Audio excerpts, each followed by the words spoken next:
So there's two ways of growing. One is through parent plant, which we've shown you. That's genetically identical. Yeah. And the other way is taking seeds from the actual plant or the fruit. One of the disadvantages of doing that is if you don't ensure that you've pollinated it correctly, there could be cross-pollination. So you've got different varieties crossing with one another. So your giant veg might be little veg. Yeah, so that's why we've got cloning of the world record bell pepper. Yeah. Which is the cuttings from the parent plant.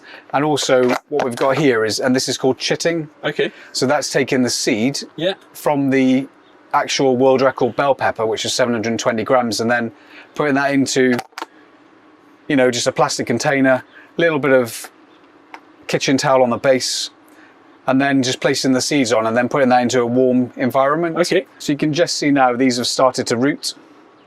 And pepper seeds can take anywhere up to 4 weeks to germinate. Really? So these now, they can go into the rooting sponges. Okay.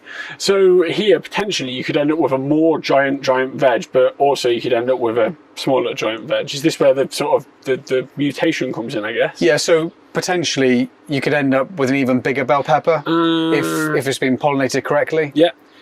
Or you could end up with potentially a smaller bell pepper. So that's the seed case. Yeah. And now the root will emerge first. Yeah. And then you'll have the leaves. But then what we'll put onto that is Michael giant veg. So same thing again, any sort of wet surface, like on the cutting, you're gonna... Yeah, so literally just put that over the root. So you're inoculating the root.